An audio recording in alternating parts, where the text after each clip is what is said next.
Qur'an, chapter 57, Surah Al-Hadid by Sayyid Qutb. Translation by Muhammad Al-Amrani.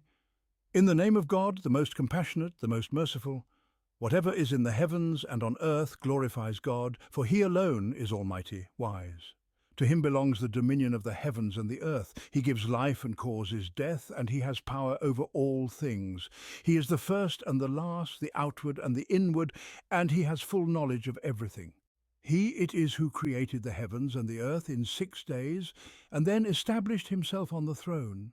He knows whatever enters the earth and whatever emerges from it, and whatever descends from the sky and whatever ascends to it.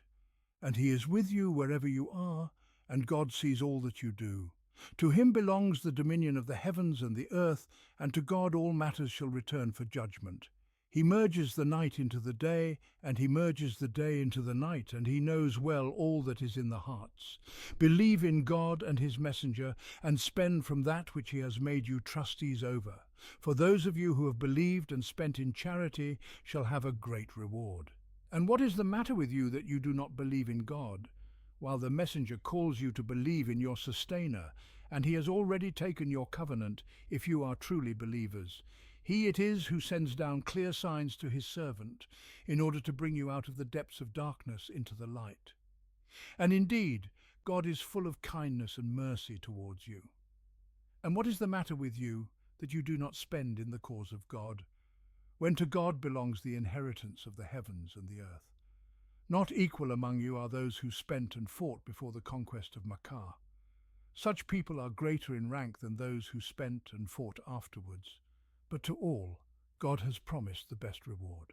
And God is well aware of all that you do. Who is it that will lend God a good loan, so that He may multiply it for him and give him a generous reward? On the day when you will see believing men and believing women, their light shining ahead of them and to their right, it will be said to them, "Glad tidings to you today, gardens beneath which rivers flow, to abide therein forever." That is the supreme triumph. On that day, the hypocrites, both men and women, will say to the believers, "Wait for us so that we may acquire some of your light." It will be said, "Go back behind you and seek your own light." Then there will be set up between them a wall with a gate. Inside it will be mercy, and outside it will be torment. They will call out to them, "Were we not with you?"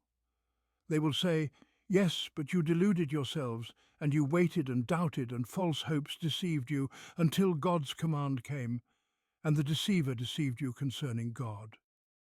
So today, no ransom will be accepted from you, nor from those who disbelieved.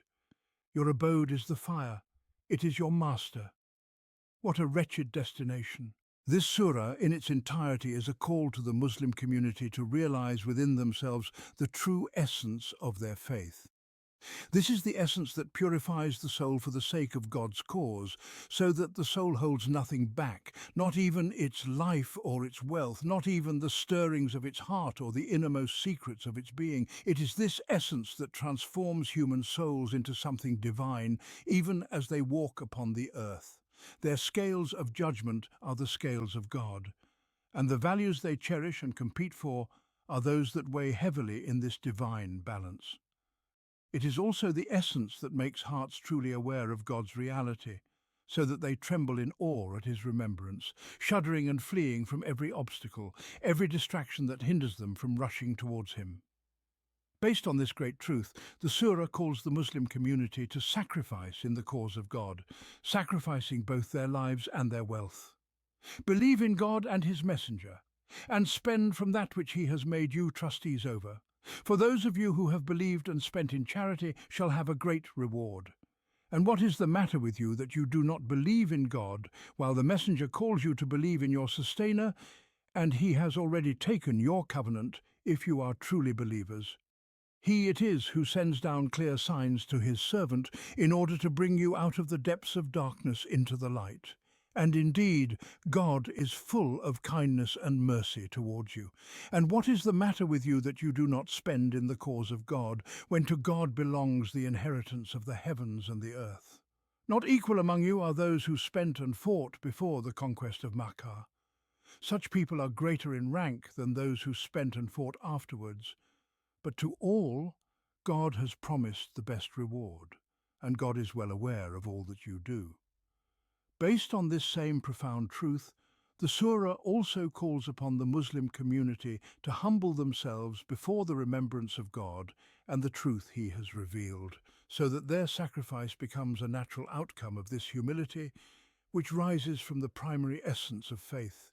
Has not the time come for those who believe that their hearts should humble themselves to the remembrance of God and what has been revealed of the truth?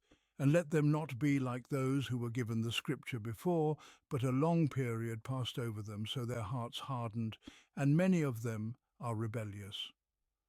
The surah also sets the values of this world and the values of the hereafter on the scales of truth, calling upon the Muslim community to choose the weightier side and to race towards the enduring value.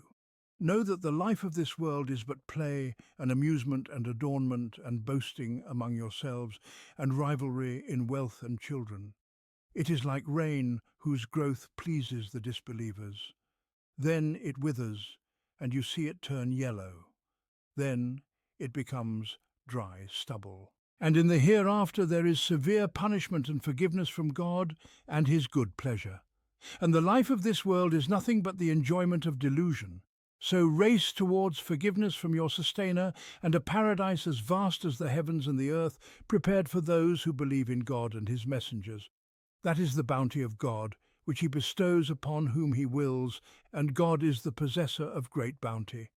From the context of the surah it is clear, alongside its general and timeless call to this truth, that it was also addressing a specific situation within the Muslim community at the time of its revelation, in the society of Medina, in a period extending from the 4th year of the Hijrah to the time following the conquest of Makkah. In addition to the early pioneers among the Muhajirun and the Ansar, who presented humanity with the most noble example of living out the reality of faith within themselves, sacrificing their lives and wealth with rare sincerity and complete devotion, breaking free from the entanglements of earthly desires and the distractions of base instincts, and overcoming all obstacles on the path to God. There was also another group within the Muslim community that had not yet reached this pure, exalted level of faith. This was especially true after the conquest of Makkah, when Islam became manifest and people entered into it in large numbers, including some who had not yet grasped the full reality of faith, nor lived by it as that earlier group had done, with pure and sincere devotion to God. These Muslims from the later group found it difficult to sacrifice in the cause of God, and the demands of faith on their lives and wealth weighed heavily upon them. They were dazzled by the values and adornments of worldly life, and struggled to free themselves from its temptations and enticements. It is to these people in particular that the surah addresses its inspiring appeals, such as the examples we have already mentioned, calling their souls to free themselves from these entanglements and distractions and to rise to the level of the great truth of faith, in whose light all the values of the earth become insignificant and all obstacles melt away in its burning heat. There was yet another group, apart from these two, that consisted of the hypocrites, a mixed and indistinguishable faction. Especially after the ascendancy of Islam, the hypocrites were forced to conceal themselves and withdraw, though their hearts remained tainted and insincere, waiting for opportunities and being swept away by temptations. The surah vividly portrays their fate on the day when they will be separated and distinguished from the believers. On the day when you will see believing men and believing women, their light shining ahead of them and to their right, it will be said to them, "Glad tidings to you today, gardens beneath which rivers flow to abide therein forever." That is the supreme triumph. On that day, the hypocrites, both men and women, will say to the believers, "Wait for us so that we may acquire some of your light." It will be said, "Go back behind you and seek your own light." Then there will be set up between them a wall with a gate. Inside it will be mercy, and outside it will be torment. They will call out to them, "Were we not with you?" They will say, "Yes, but you deluded yourselves, and you waited and doubted, and false hopes deceived you, until God's command came, and the deceiver deceived you concerning God. So today no ransom will be accepted from you, nor from those who disbelieved. Your abode is the fire. It is your master. What a wretched destination!" This too is presented alongside the mention of the people of the book who remained in the Arabian Peninsula, the Jews and the Christians. The surah refers to certain aspects of their past and present conditions at the time, such as the warning to the believers not to be like those who were given the scripture before, but whose hearts had hardened over time, which is primarily a reference to the Jews. It also refers to the Christians near the end of the surah. Then we sent after them our messengers, and we followed them with Jesus the son of Mary, and we gave him the gospel, and we placed in the hearts of those who followed him compassion and mercy. But the monasticism which they invented, we did not prescribe for them. We commanded only the seeking of God's pleasure. But they did not observe it with due observance, so we gave those among them who believed their reward. But many of them are rebellious. Since the central theme of this surah is the realization of the truth of faith in the heart, and the humility, piety, sincerity and sacrifice that naturally arise from this truth, the surah proceeds in establishing this truth in the souls it addresses, souls that are found in every Muslim society through a deeply moving style, reminiscent of the Meccan surahs, full of stirring, rhythmic influences that captivate the heart, the senses and the emotions.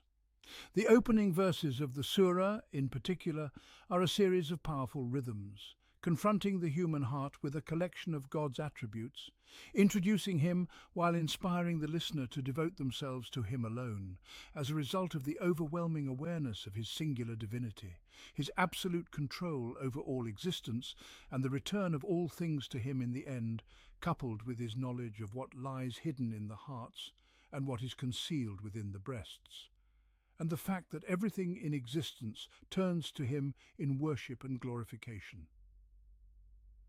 Whatever is in the heavens and on earth glorifies God, for he alone is almighty wise. To him belongs the dominion of the heavens and the earth. He gives life and causes death, and he has power over all things. He is the first and the last, the outward and the inward, and he has full knowledge of everything. He it is who created the heavens and the earth in 6 days, and then established himself on the throne. He knows whatever enters the earth, and whatever emerges from it, and whatever descends from the sky, and whatever ascends to it. And he is with you wherever you are, and God sees all that you do. To him belongs the dominion of the heavens and the earth, and to God all matters shall return for judgment.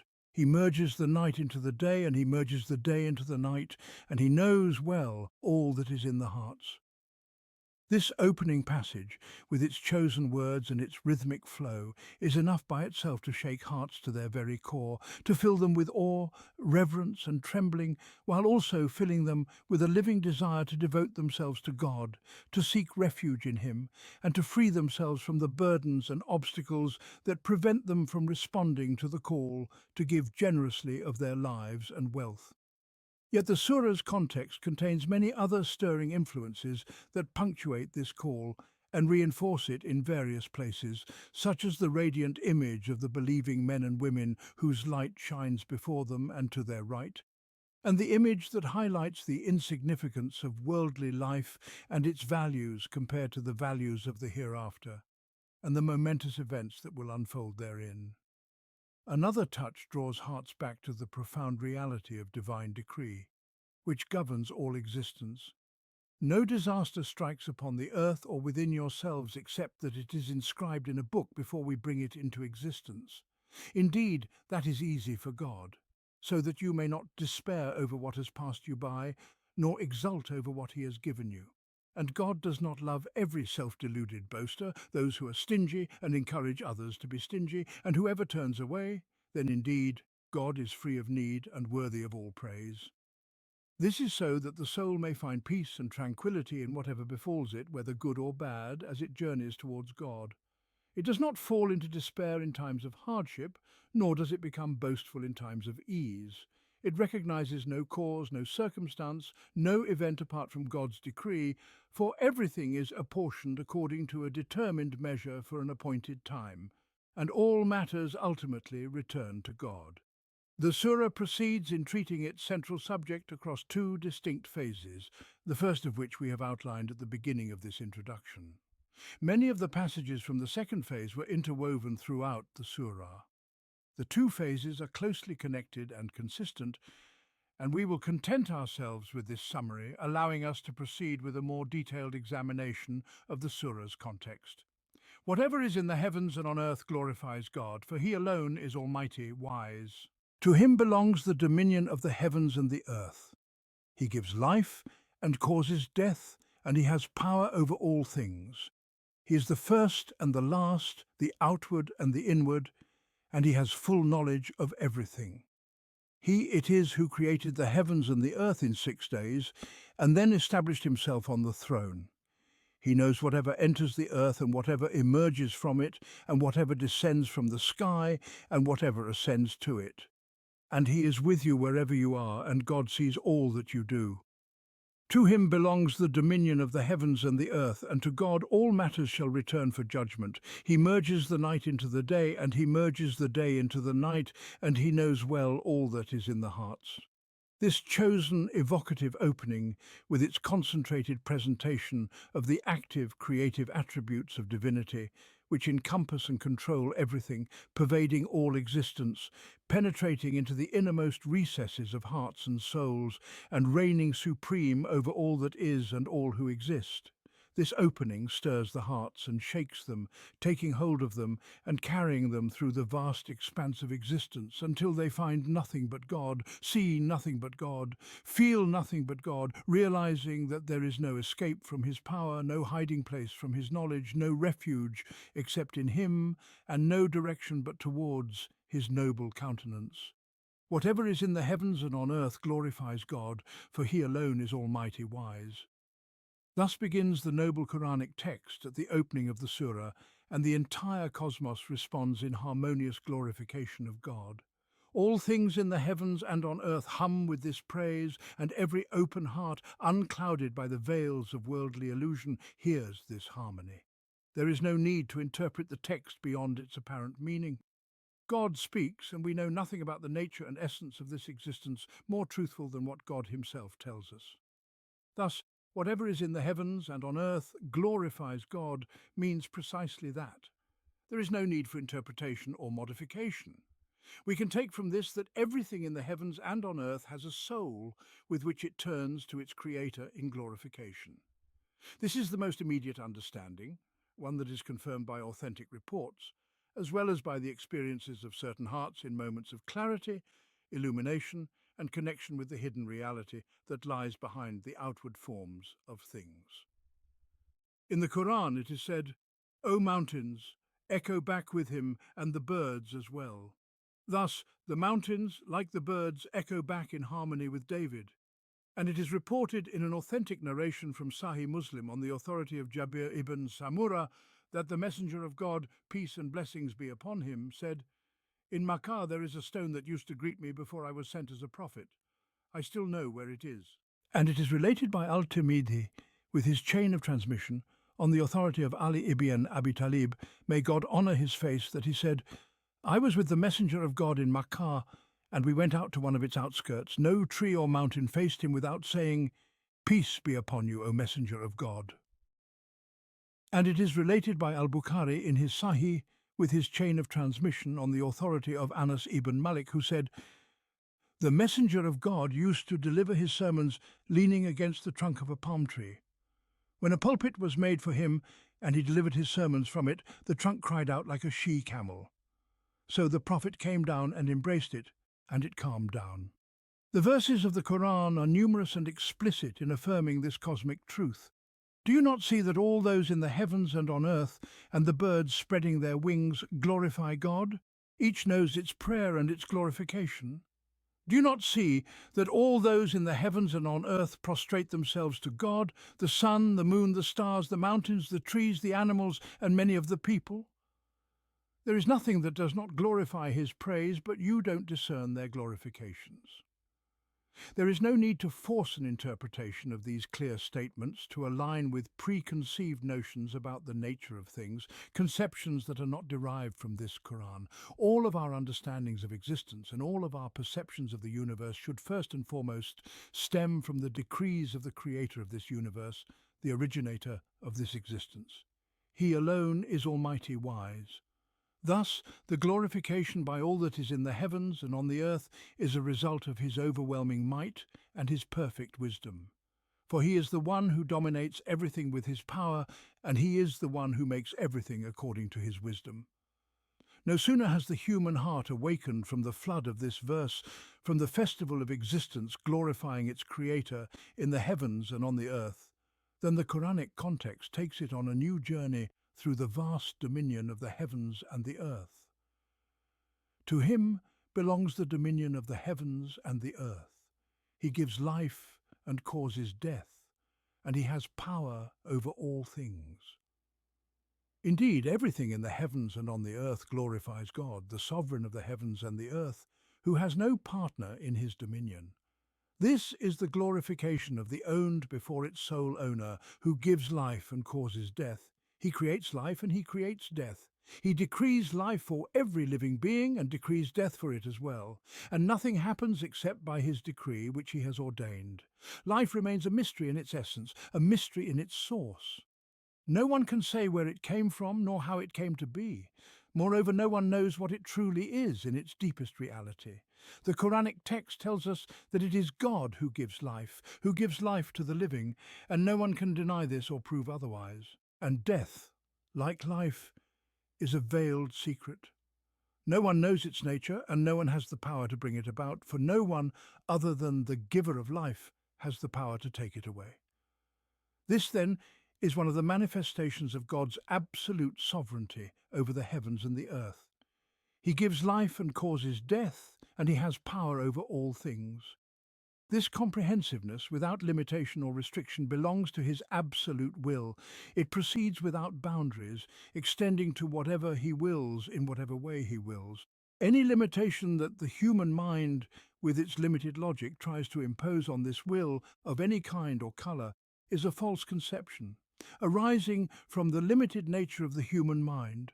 The choice of certain laws and systems to govern this existence is part of the nature of his unrestricted will. He chooses these laws and systems freely, and he implements them in the universe without being bound by them after their implementation and without being confined within their scope. The choice is continuous, unrestricted, beyond these laws and systems. The Qur'an pays great attention to this truth, affirming it at every occasion to emphasize that God's will is free from any constraints, even from the effects of its own actions, so that this truth remains clear, its perception untainted. Thus, God has promised the inhabitants of paradise eternal life therein, and the inhabitants of hell the same. This promise comes from his will, but he keeps his will free beyond the scope of this very promise, which is itself a product of his will. Thus, he says regarding both groups, abiding therein, as long as the heavens and the earth endure, except as your sustainer wills. And so it is in every instance where this context arises. The logic of the human mind has no place here, nor do its conclusions. Instead, it must derive all its conclusions from this Qur'an, and not from any other source. Thus, the human heart, through this verse, comes to witness God's absolute sovereignty in his dominion, in which he has no partner, and towards whom the creation turns in glorification. He alone has the right to be glorified, and it is obligatory upon all to praise him. No sooner has the heart emerged from contemplating this immense truth which fills the human soul and overflows, than it is confronted with another truth, perhaps even more immense and powerful, the truth that nothing in this existence has independent being in reality. The only real being belongs to God alone, glorified and exalted be he. Hence, his existence encompasses everything, and he has knowledge of everything. He is the first and the last, the outward and the inward, and he has full knowledge of all things. The first, there was nothing before him; the last, there will be nothing after him; the outward, there is nothing above him; the inward, there is nothing beyond him. The first and the last encompass the entire reality of time, and the outward and the inward encompass the entire reality of space. Both are absolute. The human heart looks around and finds no being except for God. All the elements of existence belong exclusively to him. Even the existence of this very heart itself is only realized by being derived from the existence of God. For this divine existence is the true existence from which everything derives its being. This truth is the primary truth from which everything else derives its reality. Beyond this, there is no essential truth, no independent existence for anything in this universe, and he has full knowledge of all things. This is knowledge of the complete reality, for the reality of everything is derived from the divine reality and issued from it. Therefore, everything is encompassed by God's knowledge, knowledge that is unique to him in its nature, its qualities and its ways, no matter how much creatures may learn about the outward aspects of things. When this great truth settles in the heart, what concern does it have for anything in this universe other than God? Glorified and exalted be he. For everything else has no reality, no existence, even that heart itself, except what it derives from this supreme truth. Everything else is a fleeting illusion, for nothing endures or remains except for God, who alone possesses all the elements of being and existence. When this truth becomes firmly established in a heart, it transforms that heart into a piece of this truth. But even before reaching this state of firm establishment, this Quranic verse is sufficient for that heart to dwell upon, to live in its contemplation and attempt to grasp its meaning. And that is enough. The Sufis have grasped this fundamental great truth, and they have become enraptured by it and within it. Some have said that they see God in everything in the universe. Others have said that they saw God beyond everything in the universe. Still, others said they saw God and thus saw nothing else in the universe. All of these expressions point to the truth if we look beyond the literal shortcomings of words in this field. However, what can be said critically about them in general is that they neglected to live within this perception. Islam, with its perfect balance, wants the human heart to perceive this truth, live by it and for it, while at the same time fulfilling the responsibilities of vicegerency on earth, with all that this entails of care, attention, striving, and effort to implement God's way on earth. This is seen as the fruit of a balanced and harmonious understanding of that truth, in line with the nature of humankind and the nature of the universe as God has created them. Having established that great truth, the Quran then reminds us of how other truths of existence unfold from it. He it is who created the heavens and the earth in 6 days, then established himself on the throne. He knows what penetrates into the earth and what emerges from it, and what descends from the sky and what ascends to it. And he is with you wherever you may be, and God sees all that you do. To him belongs the dominion of the heavens and the earth, and to God all matters shall return. He causes the night to merge into the day, and he causes the day to merge into the night. And he knows well all that is in the hearts. This is the truth of the creation of the heavens and the earth, the truth of establishing himself on the throne and dominion over creation. It is the truth of knowing specific things within creation, the truth of his presence with every individual, wherever they may be. It is the truth that all matters return to him alone, and the truth of his delicate workings in the fabric of existence, and his intimate knowledge of what lies within people's hearts. All of these are truths that emanate from that first great truth, but presenting them within this cosmic context gives them a certain resonance and impact on the human heart. The heavens and the earth confront the heart, overwhelming it with their vastness and majesty, their harmony and beauty, just as they overwhelm it with the precision of their order, the consistency of their movements, and the regularity of their phenomena. And yet they are creations of God, just like the human heart. There is a familial connection between them, a kinship of creation. The heavens and the earth strike a chord within the heart when it turns to them, listens to them, and interacts with them. They tell the heart that the one who created them is the one who created it. They glorify their creator, so let the heart glorify its creator as well. They also tell the heart that they derive their existence from the existence of their creator, and so does the heart. Therefore, there is nothing worthy of being celebrated except this single truth. The 6 days of creation are known only to God. Our days are merely shadows cast by the earth's rotation before the sun. These days came into being after the creation of the earth and the sun. So they are not the days in which God created the heavens and the earth. Let us leave the knowledge of them to God, who will reveal it to us if he wills. As for the throne, we believe in it as it is mentioned, but we do not know its reality. However, we can say that God's establishment on the throne is a metaphor for his dominion over this creation, based on what we know with certainty from the Qur'an, that God, glorified be he, is not subject to change. He is not in a state of not being established on the throne, followed by a state of being established. To say that we believe in the throne and do not understand its nature does not explain the verse. Then he established himself. It is more appropriate to say that it is a metaphor for God's dominion, as we have mentioned.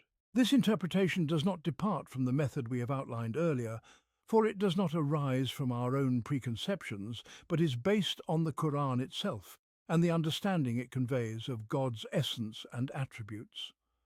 Along with creation and dominion comes the all-encompassing subtle knowledge which the Quranic text portrays in a wondrous way, occupying the heart as it follows its vast expanse and envisions it in constant motion, never ceasing. This is something beyond merely mentioning the reality of knowledge in abstract terms. It is something impactful, inspiring, that fills the soul's corners, occupies the heart's thoughts, and sets the imagination soaring in contemplation. He knows what penetrates into the earth and what emerges from it, and what descends from the sky and what ascends to it. At every moment, countless living beings and things penetrate the earth, and countless creatures emerge from it, known only to God. And at every moment, countless things descend from the sky, rain, rays of light, meteors, shooting stars, angels, destinies, secrets, and countless things ascend to it, both seen and unseen, known only to God. This brief verse refers to this ceaseless movement, these countless events that cannot be comprehended, and it leaves the human heart in constant awareness of what penetrates into the earth and what emerges from it, what descends from the sky and what ascends to it, in a state of alertness to God's all-encompassing knowledge, as it follows these movements and events in their pathways and ascents. In this state of vigilance and awareness, the heart lives with God, wandering through his dominion while remaining in its place. It traverses the paths of the universe, roams the realms of existence with sensitivity, with transparency, with a trembling sense of awe and emotion. While the heart is in this state of contemplation, in the heavens and the earth, the Qur'an brings it back to itself, touches it at its core, making it realize that God is with it, watching over it, fully aware of what it does, closer than near. And he is with you wherever you may be, and God sees all that you do. This is a statement of reality, not a metaphor or an allegory. God, glorified and exalted be he, is with every individual, with everything, at every moment, in every place, fully aware of what each one does, seeing his servants. This is an overwhelming truth when the heart imagines it, an incredible truth on the one hand and a comforting truth on the other. It overwhelms with the awe of majesty, and it comforts with the intimacy of closeness. It is enough, when truly sensed by the human heart, to raise and purify it, to keep it preoccupied with this reality, away from all the distractions of the earth, as it also keeps it in constant caution and reverence, living with a deep sense of responsibility, and avoiding all that is impure or base. Once again, the Qur'an returns to God's dominion over the heavens and the earth in a different context than before. To him belongs the dominion of the heavens and the earth, and to God all matters shall return. In the first instance, this was mentioned in the context of life and death and God's absolute power. Here, it is mentioned in the context of the return of all matters to God. It is closely connected to his ownership of the heavens and the earth, and it completes the reality of that ownership. The awareness of this reality guards the heart from turning to anything other than God in any matter, whether at the beginning or the end. It protects the heart from seeking anyone other than God in any request, from being conscious of any being other than God in any action. It keeps the heart on the path to God in secret and in openness, in movement and stillness, in its thoughts and its whispers. For it knows that there is no escape from God except to him, and no refuge from him except in his protection. This opening passage concludes with a subtle motion of divine power, both in the universe and within the depths of the inner self. He merges the night into the day, and he merges the day into the night, and he knows well all that is in the hearts. The merging of night into day and day into night is a perpetual motion. It is at the same time a subtle motion. Whether it refers to the lengthening of the night as it takes from the day, and the lengthening of the day as it takes from the night, or whether it refers to the mere intermingling of night with day at sunset and day with night at sunrise. This motion, in its hiddenness and subtlety, is like the motion of divine knowledge of what is hidden in the hearts. The hearts here refer to the innermost secrets that accompany them, that never leave them. The awareness of God's hand merging night and day in this gentle motion creates a state of reflective contemplation in the heart, a delicate sensitivity, similar to the awareness of God's knowledge as it subtly uncovers what is hidden within the hearts, residing deep within the chambers of the soul. This opening passage, with its rhythms, leaves hearts in a state of heightened sensitivity, ready to receive. It is at this most fitting moment that the call to faith and giving comes. As hearts have opened, their feelings have become alert and they are prepared to listen. And so this call comes in the following passage, but not in isolation. It comes with its influences, its rhythms and its touches. Believe in God and his messenger, and spend from that which he has made you trustees over. For those of you who have believed and spent in charity shall have a great reward.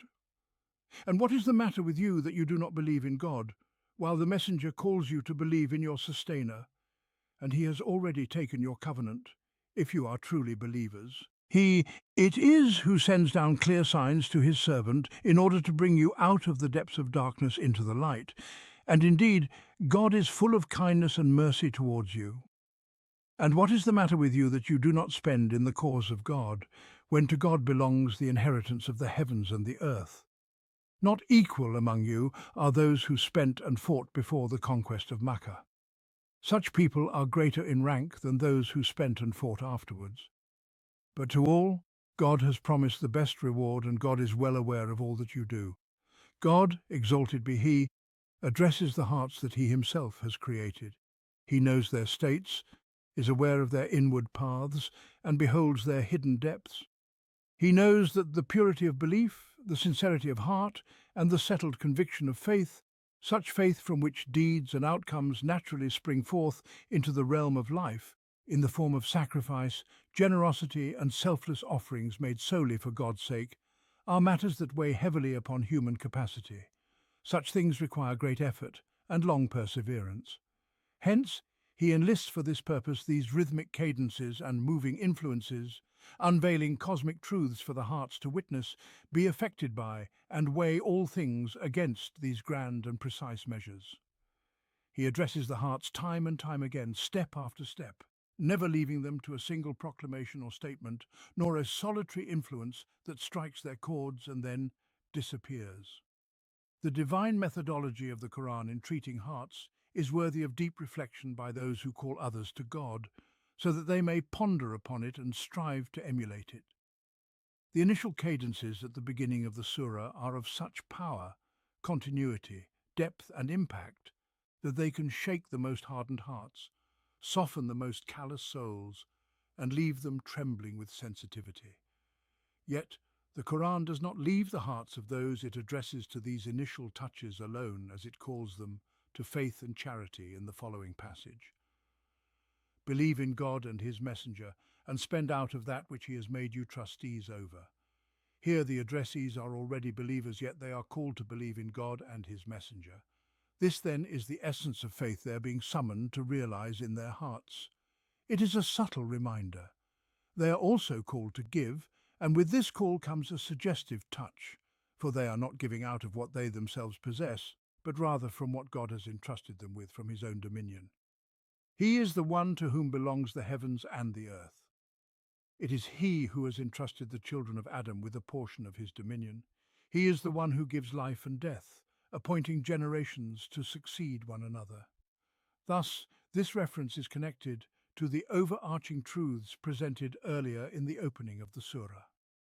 And it plays its role in awakening a sense of shame before God, the owner who has entrusted them and given them so much. What will they say when he calls them to spend from that which he has entrusted them with and given to them?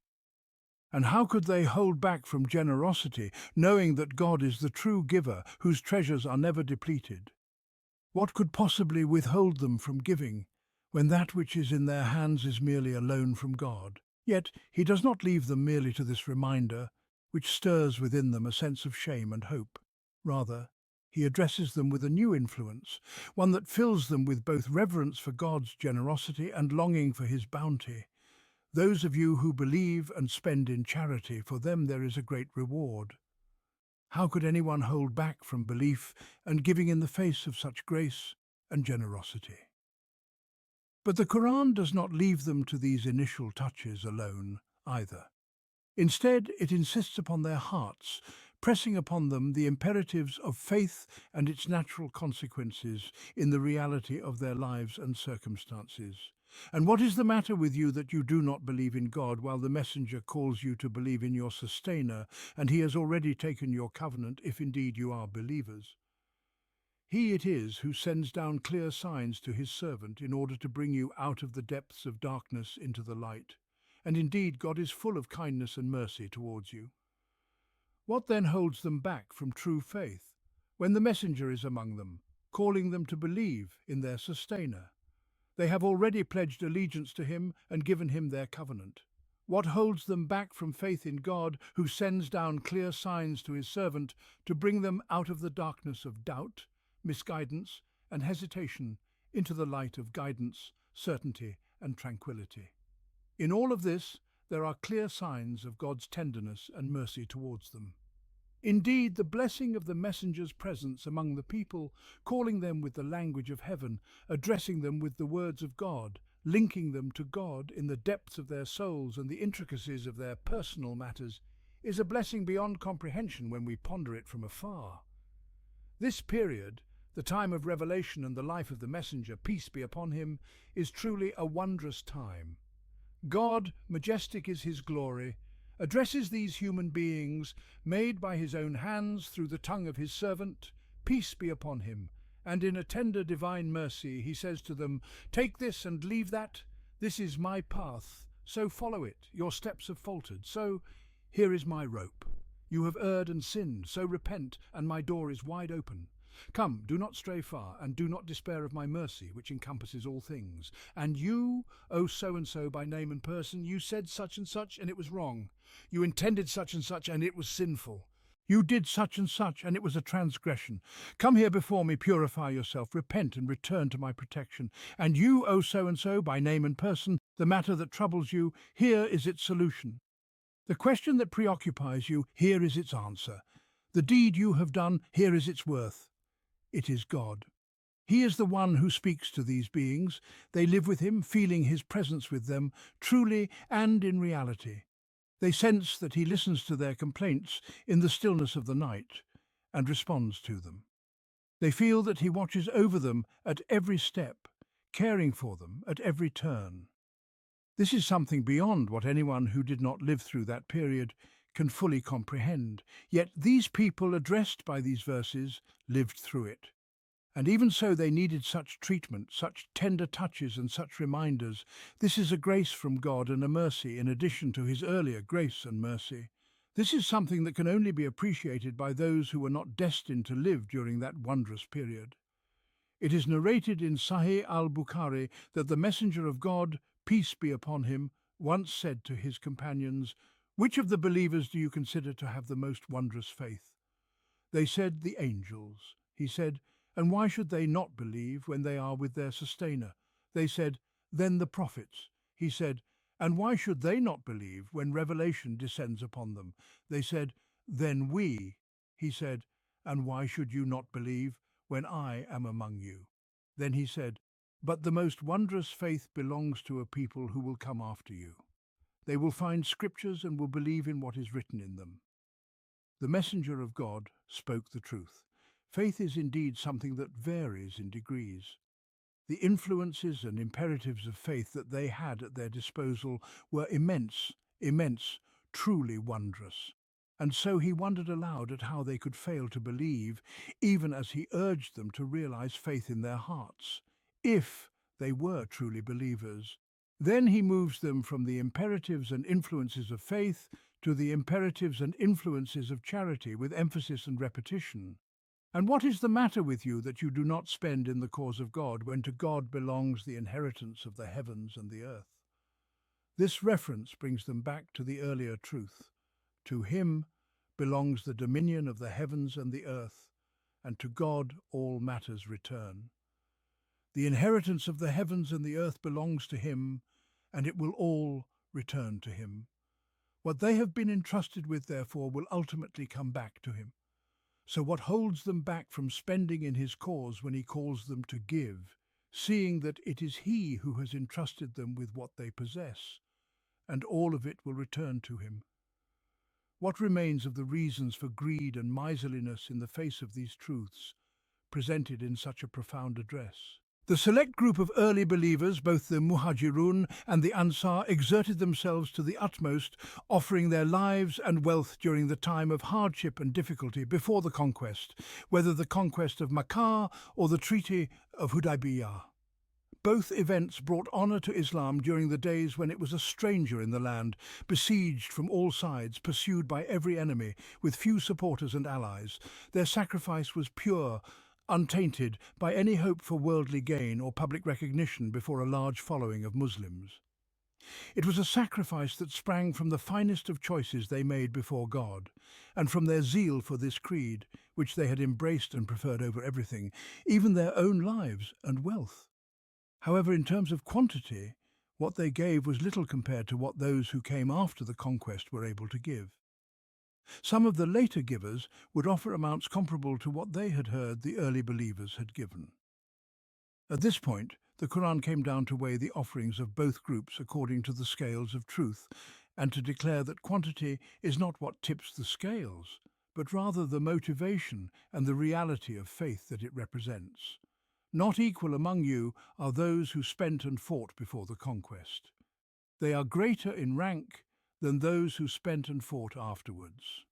Indeed, the one who spends and fights when the creed is under siege, with few supporters and no prospect of material benefit or power on the horizon, is not the same as the one who spends and fights when the creed is secure, with many supporters, and victory, dominance, and success are within easy reach. The first is directly connected with God, fully detached without any trace of doubt, deeply trusting and confident in God alone, far removed from any visible cause or immediate reality. He finds no helper in goodness except what he derives directly from his faith. The latter, even if his intention is pure and he is as detached as those who came before him, still has the help of allies in goodness. Imam Ahmad narrated that Ahmad ibn Abd al-Malik said, Zubayr narrated to us from Humayd al-Tawil from Anas, who said, there was an argument between Khalid ibn al-Walid and Abd al-Rahman ibn Auf, and Khalid said to Abd al-Rahman, you people boast over us about the days you preceded us in Islam. We heard that this was mentioned to the Prophet, peace be upon him, who said, leave my companions alone, for by the one in whose hand is my soul, if you were to spend an amount of gold equal to Mount Uhud, you would not reach their deeds. And in Sahih al-Bukhari it is narrated, do not slander my companions, for by the one in whose hand is my soul, if one of you were to spend an amount of gold equal to Mount Uhud, it would not equal even a handful that they spent, nor half of it. After establishing the true values in God's scales for both groups, the Qur'an then affirms that all have been promised goodness. But to all, God has promised the best reward. For they have all done well, even if their ranks vary. The difference in rank and this reward of goodness for all is due to what God knows of their circumstances and the intentions behind their deeds. He is fully aware of all that they do, and God is well aware of what you do. This is a wakeful touch for the hearts, reminding them of the realm of intentions hidden behind outward actions. It is these intentions that determine the true value of deeds and tip the scales. Then comes another stage of stirring the hearts to faith and charity, with yet more influences behind those that have already been mentioned. Who is it that will lend to God a goodly loan, so that he may multiply it for him, and for him there will be a generous reward? On the day when you will see the believing men and believing women, their light shining before them and on their right, glad tidings for you today, gardens beneath which rivers flow to abide therein forever, that is the supreme triumph. On that day the hypocrites, both men and women, will say to those who believe, "Wait for us, so that we may borrow some of your light." It will be said, "Go back behind you and seek light there." Then a barrier will be set between them with a door. Inside it will be mercy, but outside before it, torment. They will call out to them, "Were we not with you?" They will reply, "Yes, but you tempted yourselves, you waited, you doubted, and false hopes deceived you until God's command came to pass, and the deceiver deceived you concerning God." So today no ransom will be taken from you, nor from those who disbelieved. Your abode is the fire. It is your protector, and what an evil destination. This is a call, full of inspiration and deeply moving. It addresses the poor, humble servant, saying, "Who is it that will lend to God a goodly loan?" The mere thought that a lowly, insignificant human being could lend to his sustainer is enough to make him soar with eagerness to give. People usually rush to lend to the rich and powerful among them, though they are all poor, because repayment is guaranteed, and they take pride in having lent to such a wealthy person. So how is it then, when they are lending to the all-rich, the praiseworthy? Nor does God leave them to this feeling alone, but rather he promises them, in return for this goodly loan, pure and free from any ulterior motive, that he will multiply it for them in measure and then bestow upon them a generous reward from himself, so that he may multiply it for him, and for him there will be a generous reward. Then he presents to them a radiant vision of this generous reward in a scene from the day when that reward will be bestowed. This scene, in both its entirety and its detail, is new among the Quranic scenes. It is one of those scenes brought to life by dialogue after its moving image is powerfully drawn. We, who are reading the Qur'an at this very moment, are witnessing an extraordinary scene. Here are the believing men and women. We see them. But we also see, before them and on their right, a gentle, serene light radiating from them. It is their own light, shining from them and spreading before them. These human forms have now been illuminated, shining and radiating light which extends from them, visible ahead of them and to their right. This is the light to which God has brought them, out of the darkness. It is the light that has illuminated their souls, overwhelming their very being. Or perhaps it is the light from which God created the universe, and all that it contains, now manifesting in this group who have realized their true essence within themselves. Then we hear the words of honor and glad tidings being addressed to the believing men and women. Glad tidings for you today, gardens beneath which rivers flow to abide therein forever. That is the supreme triumph. But the scene does not end with this gentle and radiant vision. There are also the hypocrites, both men and women, in confusion and loss, in humiliation and neglect. They cling to the believers, saying, "On that day the hypocrites, both men and women, will say to those who believe, 'Wait for us, so that we may borrow some of your light.' It will be said, 'Go back behind you and seek light there.' Wherever the believing men and women turn their gaze, a soft, delicate light shines forth. But how could the hypocrites borrow from this light, having lived their entire lives in darkness? An elusive voice calls out to them, 'Go back behind you and seek light there.' It seems to be a voice of mockery, reminding them of their lives of hypocrisy and hidden scheming in the darkness. Return to the world where you performed your deeds. Go back, for light is sought from there, from one's deeds in the world. Return, for today is not the day to seek light. Immediately a barrier is set between the believers and the hypocrites, for this is the day of separation. Though they may have mingled in the same community in the world now, then a barrier will be set between them with a door. Inside it will be mercy, but outside before it, torment. It seems to be a barrier that prevents vision but does not block sound. For here are the hypocrites calling out to the believers, "Were we not with you? Why then are we now separated from you? Were we not with you in the world, living on the same ground? Were we not resurrected with you here? They will reply, yes, but you tempted yourselves, and you waited, and you doubted, and false hopes deceived you, until God's command came to pass, and the deceiver deceived you concerning God. The matter was indeed thus, but you led yourselves astray, diverting yourselves from the path of guidance. You hesitated, unwilling to make a firm choice. You doubted, lacking the certainty to make a final decision, and false hopes deceived you, thinking you could succeed by wavering, holding the stick from both ends, until God's command came and it was too late. And the deceiver, Satan, deluded you with false promises concerning God. Then the believers continue their reproach, as though they now hold the upper hand in this situation. So today, no ransom will be taken from you, nor from those who disbelieved. Your abode is the fire. It is your protector, and what an evil destination. Or perhaps these are the words of the higher assembly, or the speech of God himself. When we consider the artistic harmony in the presentation of the scene, we find that the choice of the image of light at this point has a special wisdom. The subject here is the hypocrites, both men and women. Hypocrites conceal what is within and outwardly display something other than what is hidden inside. They live in the darkness of deception, intrigue, and betrayal. Light, on the other hand, reveals what is hidden and exposes what is concealed. It is the most fitting counterpart to the darkness of hypocrisy, and its beams are the most appropriate to shine upon this grand scene.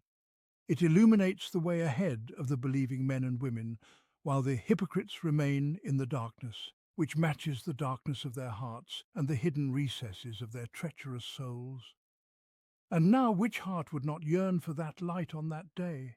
Which heart would not respond to the call of giving and sacrifice under the rhythm of those deeply stirring inspirations?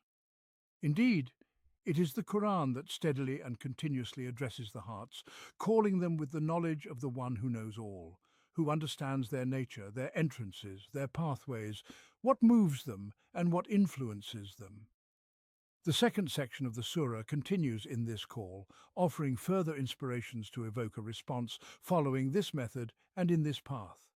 Has not the time come for those who believe that their hearts should humble themselves to the remembrance of God and to the truth that has been revealed, and that they should not be like those who were given the book before? But the term was prolonged for them, so their hearts hardened, and many of them are rebellious transgressors. 57:16. Know that God gives life to the earth after its death. We have made clear the signs to you so that you may understand. 57:17. Indeed, those men and women who give in charity and those who lend to God a goodly loan, he will multiply it for them and they will have a noble reward. 57:18. And those who believe in God and his messengers, they are the truthful and the martyrs in the sight of their sustainer. They will have their reward and their light. But those who disbelieve and deny our signs, they are the companions of the blazing fire. 57:19. Know that the life of this world is but play, amusement, adornment, and boasting among you, and rivalry in wealth and children, like the example of rain, whose vegetation pleases the disbelievers. But then it withers, and you see it turning yellow, then it becomes debris. In the hereafter there is a severe punishment and forgiveness from God and his good pleasure. And what is the life of this world except the enjoyment of delusion? 57:20. Race towards forgiveness from your sustainer and a garden as vast as the heavens and the earth, prepared for those who believe in God and his messengers. That is the grace of God, which he bestows upon whom he wills, and God is the possessor of great bounty. 57:21. No calamity befalls on the earth or in yourselves, but it is inscribed in a record before we bring it into existence. Surely that is easy for God. 57:22. So that you may not grieve over what has escaped you, nor exult over what he has given you, and God does not love any arrogant boaster. 57:23. Those who are miserly and enjoin others to be miserly. And whoever turns away, then indeed God is self-sufficient, praiseworthy. 57:24. Indeed we sent our messengers with clear proofs, and we sent with them the book and the balance, so that people may establish justice. And we sent down iron, in which is strong material and benefits for humankind, and so that God may know who will help him and his messengers in the unseen. Indeed, God is strong, almighty. 57:25. And certainly, we sent Noah and Abraham and placed in their descendants prophethood and the book. Some of them were rightly guided, but many of them were rebellious transgressors. 57:26. Then we followed them up with our messengers, and we followed them with Jesus, the Son of Mary, and gave him the gospel. And we placed in the hearts of those who followed him compassion and mercy. But monasticism they invented, we did not prescribe it for them, only seeking God's pleasure. But they did not observe it as it should have been observed. So we gave those of them who believed their reward, but many of them are rebellious transgressors. 57:27. O you who believe, fear God and believe in his messenger, and he will grant you 2 portions of his mercy, and will appoint for you a light by which you will walk, and will forgive you. And God is forgiving, merciful. 57:28. This is so that the people of the book may know that they have no power over the grace of God, and that grace is in the hand of God. He bestows it upon whom he wills, and God is the possessor of great bounty. 57:29. This stage is an extension of the main theme of the surah, the realization of true faith within the soul, from which sincere sacrifice for the sake of God arises. In this stage, there are inspirations of faith, and there are stirring rhythms, much like those found in the first stage, following that profound and moving opening. It begins with a tone of gentle reproach from God, exalted is he, addressed to the believers who have not yet reached the level he desires for them. It hints at what happened to the people of the book before them, whose hearts became hardened and whose deeds became corrupt due to the passage of time. It warns them against this fate while giving them hope in God's help, who revives the hearts as he revives the earth after its death. When this gentle touch ends, another follows, this time with reference to the hereafter. The call to lend a goodly loan to God is repeated, along with a clarification of what God has prepared for those who do so, both in this world by way of multiplied rewards and in the hereafter by way of noble recompense, much like what was mentioned in the first stage.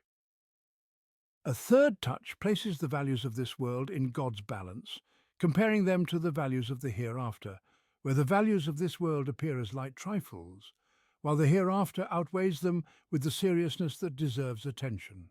Thus they are urged to race towards the values of the hereafter, towards a paradise as vast as the heavens and the earth, prepared for those who believe in God and his messengers.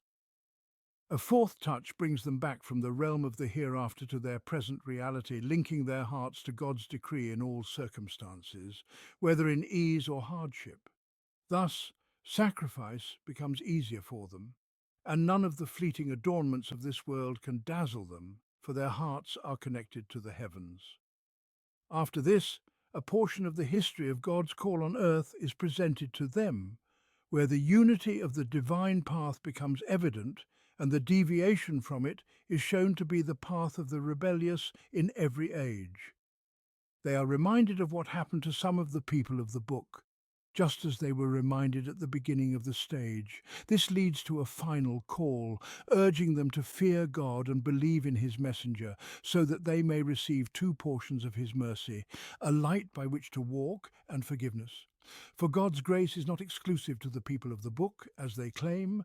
Rather, it is in God's hand, and he bestows it upon whom he wills, for God is the possessor of great bounty.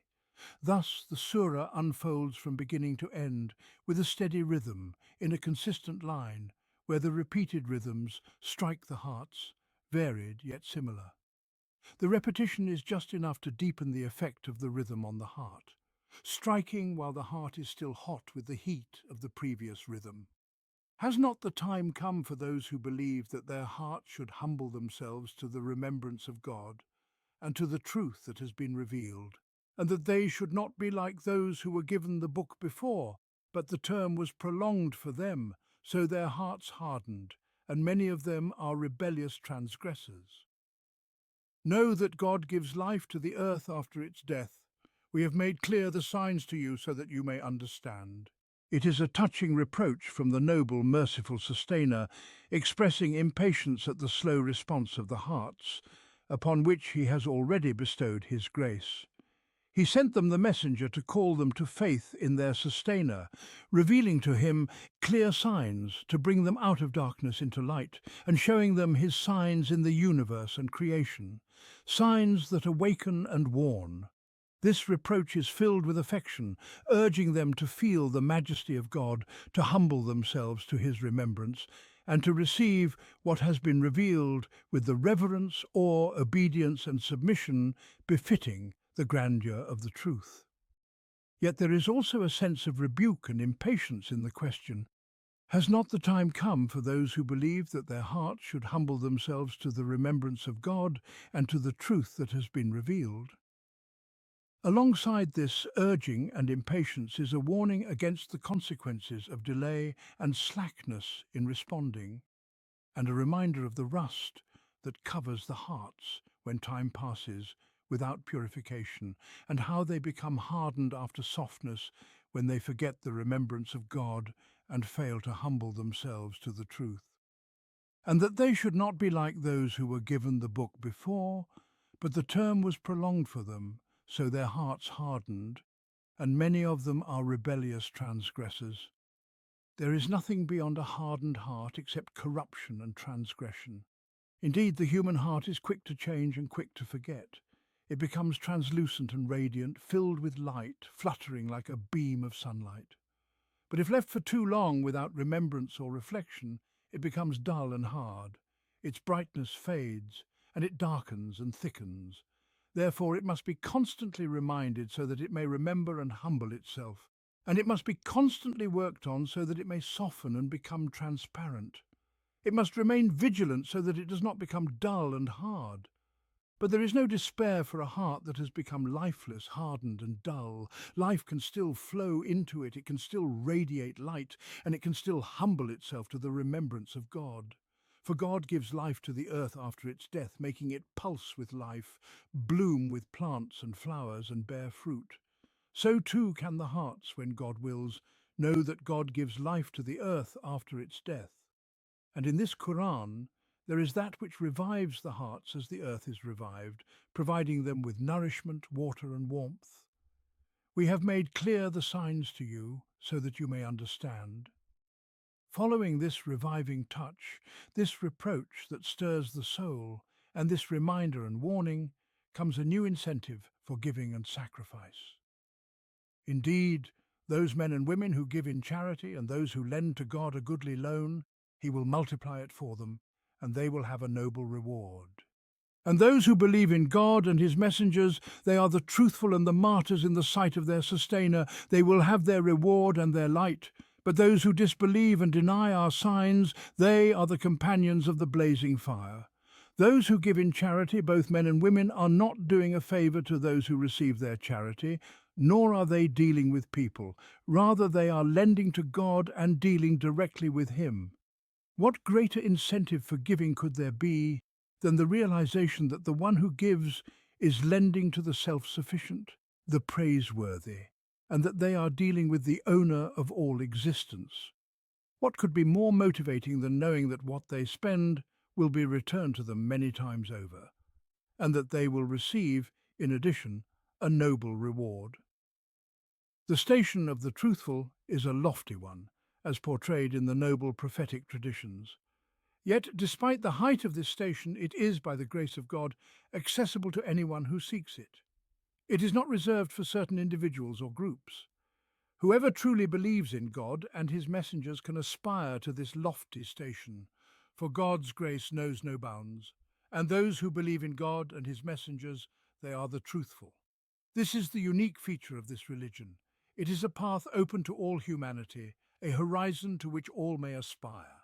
It does not reserve ranks for certain individuals, nor does it contain exclusive privileges for specific people.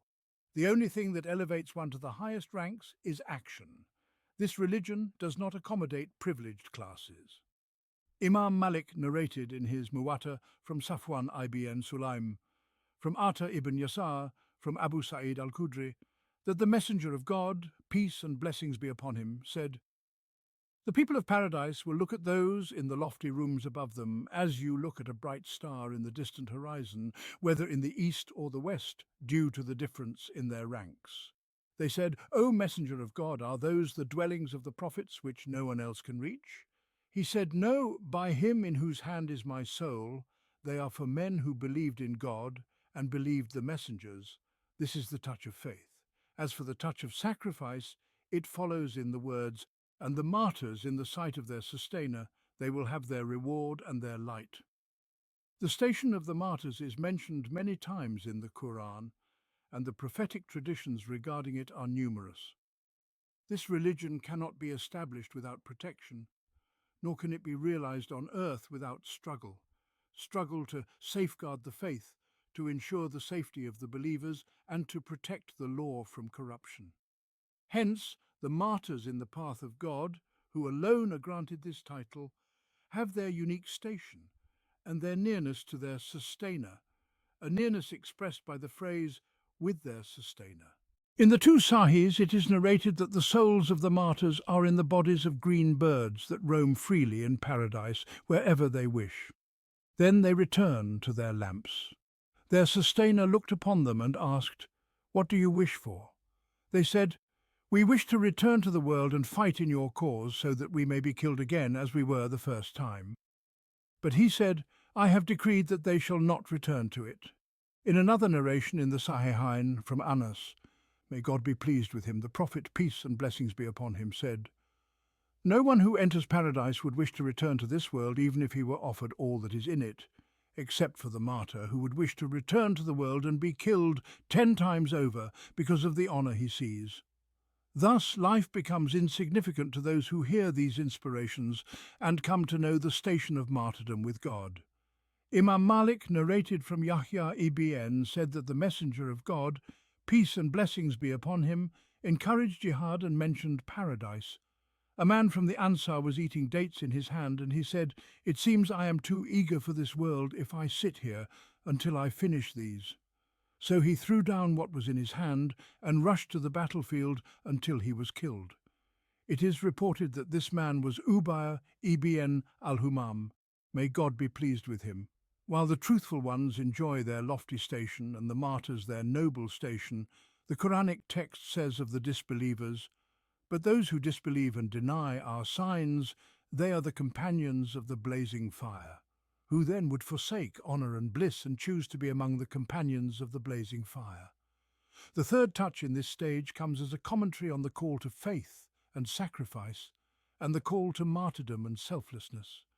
It presents the entire life of this world as a fleeting, insignificant thing, devaluing its worth, lifting the hearts above it, and attaching them to the hereafter and its values. Know that the life of this world is but play, amusement, adornment, boasting among yourselves, and rivalry in wealth and children, like the example of rain whose vegetation pleases the disbelievers. But then it withers, and you see it turning yellow, then it becomes debris. In the hereafter, there is a severe punishment and forgiveness from God and his good pleasure. And what is the life of this world except the enjoyment of delusion? When measured by its own standards, the life of this world seems vast and overwhelming. But when measured by the standards of existence and weighed on the scales of the hereafter, it appears as something trivial and insignificant. Here, it is portrayed as a child's game compared to the seriousness of the hereafter, which determines the fate of its people after the play of life ends. Play, amusement, adornment, boasting and rivalry in wealth and children. These are the realities behind all that seems serious and important in life. Then the Qur'an presents a vivid example in its unique and creative style, like the example of rain whose vegetation pleases the disbelievers. The disbelievers here are the farmers, for the word kafir in Arabic originally means a farmer, one who covers the seed with soil. But the use of the word here also hints at the disbeliever's admiration for the life of this world. But then it withers, and you see it turning yellow. It is ripe for harvest, but its time is short, its end is near. Then it becomes debris, and the whole scene of life ends with this vivid image taken from the familiar observations of humans. It ends with the image of debris. But the hereafter has a different and far more significant reality, one that deserves to be reckoned with, looked at, and prepared for. In the hereafter, there is a severe punishment and forgiveness from God and his good pleasure. The hereafter does not end in an instant as the life of this world does, nor does it end in debris as the harvest of life does.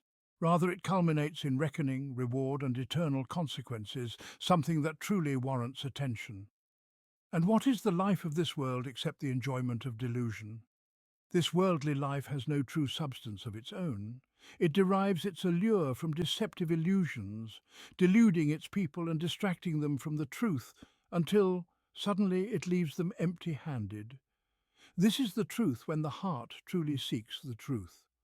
The Qur'an does not intend, by this statement, to call for disengagement from the world or neglect of its cultivation and stewardship which God has entrusted to humanity. Rather, it seeks to correct the inner standards and values, to elevate the soul above the deceptive allure of fleeting pleasures, and to detach it from the gravitational pull of earthly attractions. This detachment was necessary for those addressed by the Surah to realize their faith, and it remains necessary for every believer in every age to realize their faith, even if doing so requires sacrificing all of this world's fleeting pleasures. And thus he calls them to race in the true arena of competition, towards the goal that is worthy of striving for, the goal that will determine their ultimate destinies and remain with them in the realm of everlasting life. Race towards forgiveness from your sustainer and a garden as vast as the heavens and the earth, prepared for those who believe in God and his messengers. That is the grace of God which he bestows upon whom he wills, and God is the possessor of immense grace. The race is not towards the attainment of frivolity, play, boasting, and increasing wealth. Such a race is not befitting of those who have outgrown the delights of children and the games of the immature. Rather, the race is towards that lofty horizon, towards that goal, towards that vast dominion, a garden as broad as the heavens and the earth. Perhaps in earlier times, before some of the truths of this vast universe were unveiled, there were those who tended to interpret such verses metaphorically, just as they did with certain prophetic traditions, such as the Hadith we mentioned earlier, where the inhabitants of paradise behold the dwellings of their fellow dwellers as they would a brilliant star on the horizon, whether in the east or the west. But today, as even the small observatories of humankind reveal the immense, boundless dimensions of the cosmos, talk of the breadth of paradise and the ability to see the distant dwellings within it becomes clearly a simple, observable truth. There is no need to take it as metaphorical, for the distance between the earth and the sun, for instance, is negligible when measured against the vastness of the universe, and that immense dominion in paradise is available to all who desire it and race towards it. Its price is faith in God and his messengers. That is the grace of God which he bestows upon whom he wills, and God is the possessor of immense grace. God's grace is neither restricted nor confined, it is open and available to those who seek it and race for it.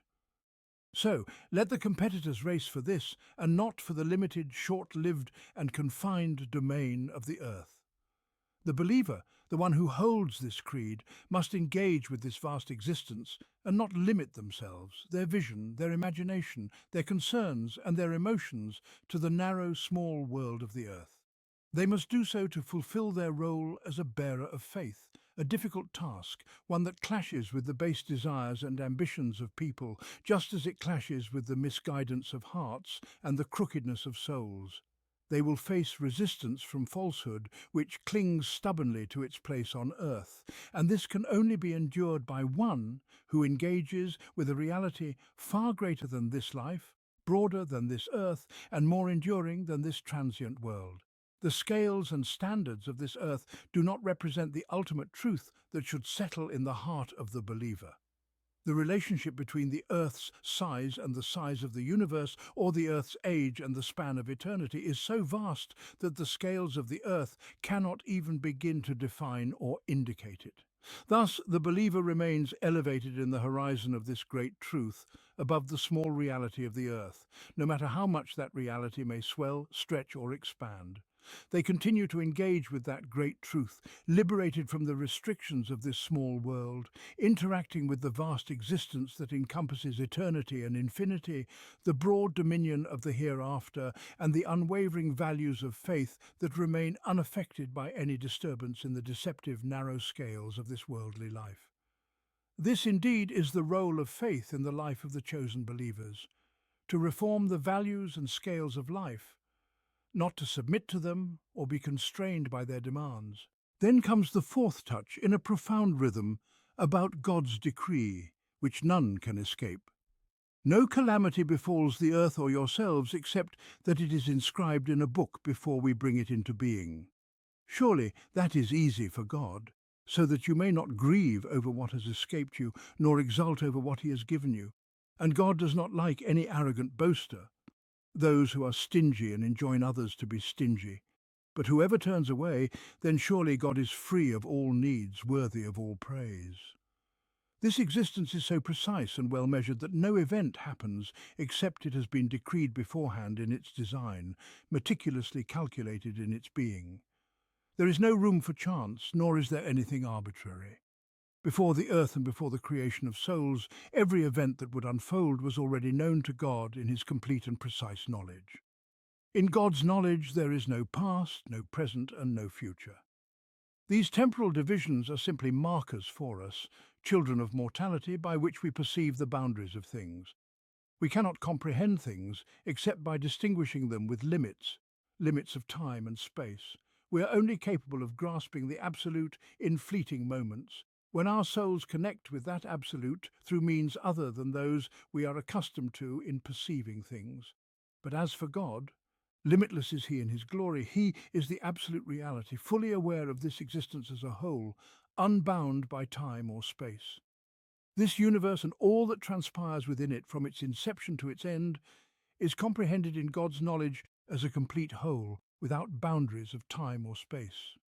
Every event has its place in this grand design, which is fully visible to God.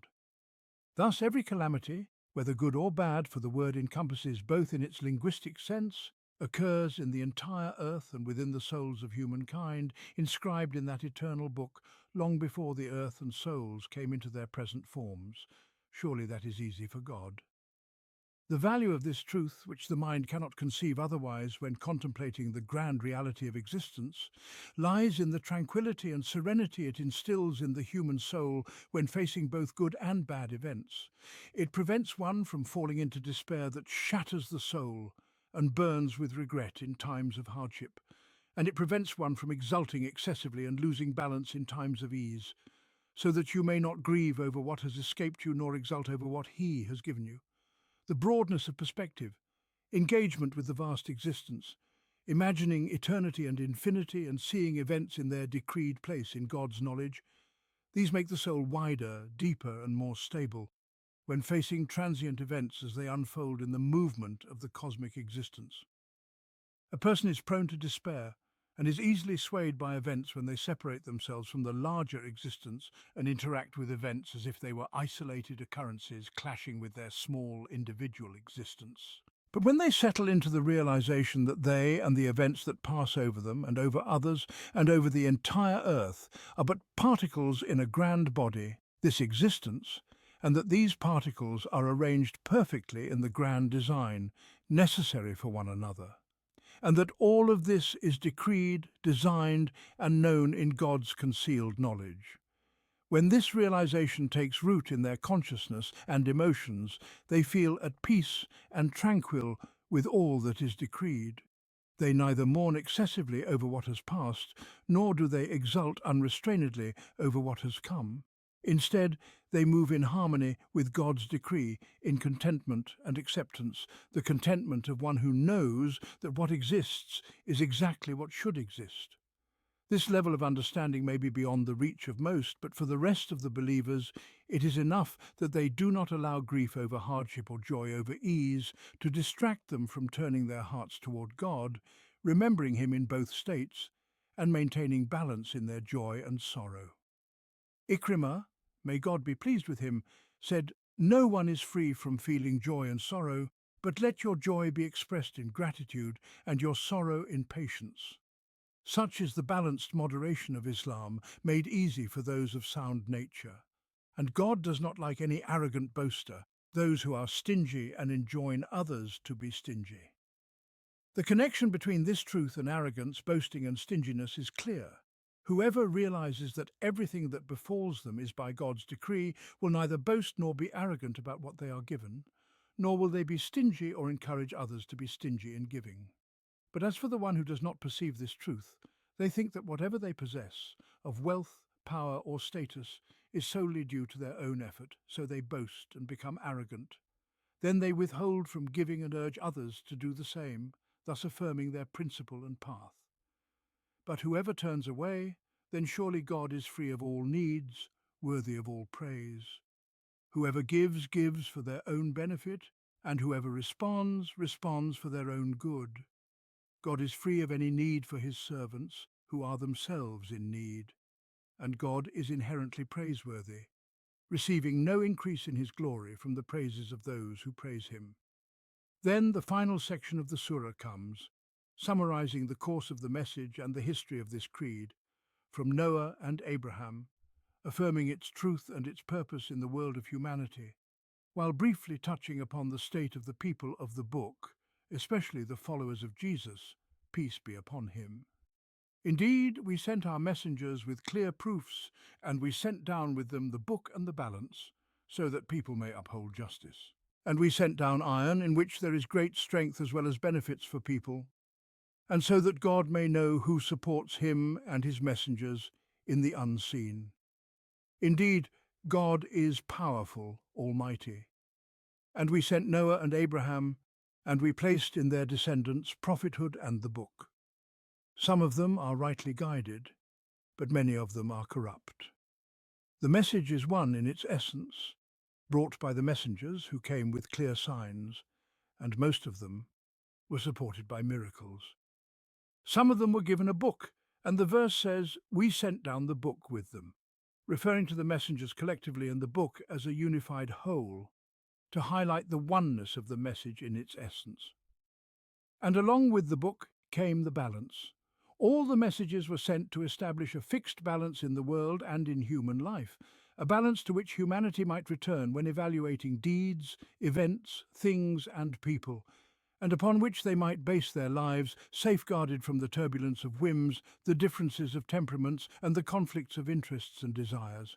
A balance that shows no favoritism, for it weighs with divine justice for all, and it does not oppress anyone, for God is the sustainer of all.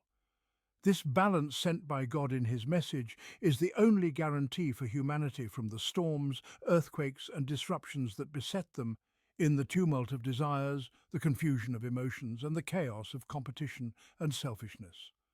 There must be a fixed balance to which humanity can return, where they will find truth, justice, and fairness without favoritism, so that people may uphold justice. Without this divine balance in God's method and law, people will neither find their way to justice, nor will they be able to maintain its balance as their hands tremble in the gusts of ignorance and desires. And we sent down iron, in which there is great strength and benefits for people, and so that God may know who supports him and his messengers in the unseen. The expression, "we sent down iron," is similar to the expression in another verse, "and he sent down for you 8 pairs of livestock." Both point to God's will and decree in the creation of things and events, for they are all sent down by his will and decree. And this expression harmonizes with the context of the verse, which speaks of sending down the book and the balance, just as everything else in creation is decreed with precision, like his book and his balance. We sent down iron, in which there is great strength, a force in both war and peace, and benefits for people. Indeed, modern civilization is largely built upon iron, and so that God may know who supports him and his messengers in the unseen. This is a reference to the struggle with arms, which is mentioned in its proper place in the Surah, which talks about the giving of one's self and wealth. After speaking of those who support God and his messengers in the unseen, the verse clarifies the meaning of supporting God and his messengers. It is supporting his method and his message, for God, limitless is he in his glory, is in no need of their support. Indeed, God is powerful, almighty.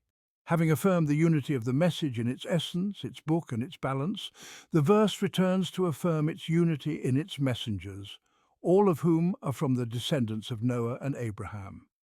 And we sent Noah and Abraham, and we placed in their descendants prophethood and the book. It is a single towering tree with intertwined branches containing both prophethood and the book.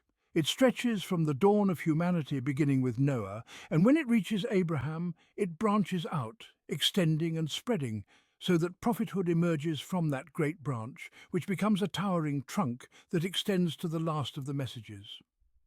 But the descendants who received the prophethood and the books were not all alike. Some of them are rightly guided, but many of them are corrupt. This is a brief summary of that long lineage, and near the end of this lineage comes Jesus, the Son of Mary. Then we followed up with our messengers, and we followed up with Jesus, the Son of Mary. That is, following the previous messengers from the descendants of Noah and Abraham. The message continued one after another until Jesus, the Son of Mary, came. Here the verse highlights a prominent characteristic of those who truly followed Jesus, the Son of Mary. And we placed compassion and mercy in the hearts of those who followed him. These are the natural fruits of the message of Christ, peace be upon him, its spiritual purity, its luminous transparency, and its gentle, merciful spirit. Compassion and mercy were evident in those who truly believed in and followed the message of Jesus, and other verses in the Qur'an also highlight this trait. History has preserved for us images of this compassion, such as the story of the Negus of Abyssinia, the delegation from Najran, and individuals who came to the land of Islam after its emergence, seeking Islam, driven by the truth that had already settled in their hearts when they were true followers of Jesus, the Son of Mary. The verse also mentions another phenomenon that became known in the history of the followers of Jesus, the Son of Mary. And monasticism they invented, we did not prescribe it for them, except to seek the pleasure of God. The most likely interpretation of this verse is that this monasticism, which became known in Christian history, was a choice made by some of the followers of Jesus, peace be upon him, as a way to seek the pleasure of God and to avoid the pollutions of worldly life.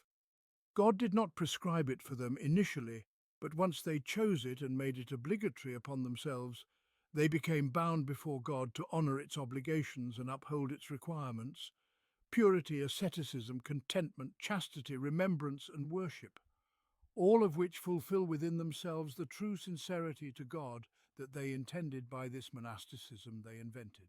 But it eventually devolved into empty rituals and practices devoid of spirit, and many adopted it as a mere outward display, devoid of truth. Only a few among them could bear its burdens, but they did not observe it with due observance. So we gave those among them who believed their reward, but many of them were corrupt. God does not judge people by appearances or forms, nor by rituals and garments.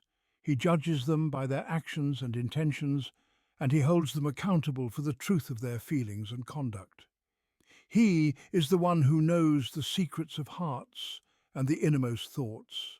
And after this swift presentation, there comes the final call to those who have believed, those who represent the final link in the long chain of believers in God's message, the inheritors of this divine legacy who will uphold it until the day of judgment.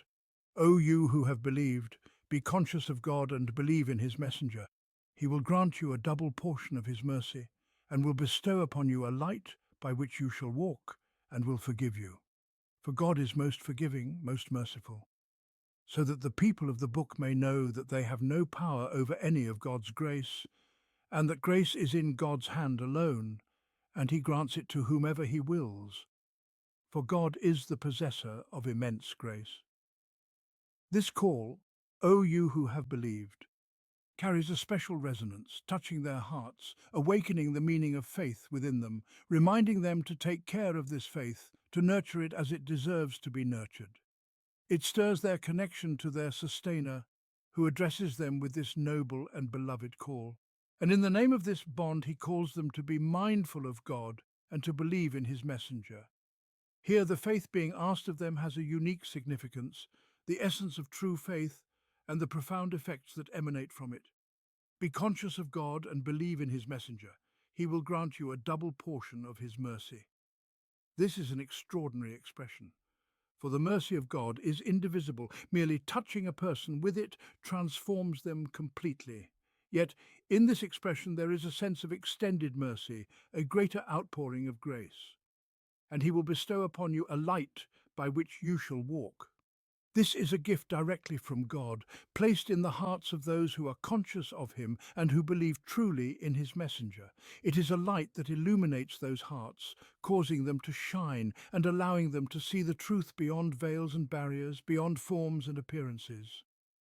Such hearts do not stumble, nor do they lose their way along the path, a light by which you shall walk, and he will forgive you. For God is most forgiving, most merciful. For man is but man, no matter how much light he may receive. He is prone to shortcomings even when he knows the way. He is in constant need of forgiveness, and God's mercy reaches out to him. And God is most forgiving, most merciful. O you who have believed, be conscious of God and believe in his messenger. This call is repeated so that they may receive a double portion of God's mercy, so that they may be granted that light to walk with, and so that God's mercy may reach them with his forgiveness for whatever shortcomings or sins they may commit, so that the people of the book may know that they have no power over any of God's grace, and that grace is in God's hand alone, and he grants it to whomever he wills. For the people of the book used to claim that they were God's chosen people, that they were his beloved children. They said, "Be Jews or Christians, and you shall be rightly guided." And they said, "None shall enter paradise except those who are Jews or Christians." But God calls upon the believers to earn his mercy, his paradise, his gifts, and his forgiveness, so that the people of the book may realize that they have no control over any of God's grace, and that grace is in his hand alone, freely given to whomever he wills. It is not restricted to any nation or reserved for any group. It is neither limited nor small in measure. For God is the possessor of immense grace. This is a call that stirs the hearts and urges them to race towards paradise and mercy. The Surah concludes with this call, which is perfectly in tune with its overall theme, and with the repeated appeals to these hearts, urging them to realize their faith, to humble themselves before their sustainer, and to respond to the obligations of faith with their wealth and their very lives, in pure devotion and sincerity. And thus, this surah stands as a clear example of the Quranic method in addressing human hearts and awakening them through a deeply moving style.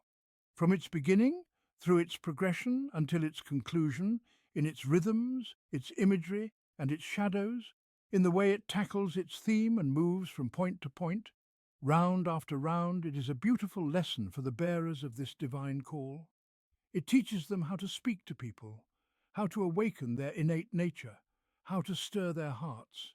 It is a divine lesson from the Creator of hearts, the revealer of the Qur'an, the one who has created everything according to a precise measure. And from this divine school emerge the successful, rightly guided callers to the faith.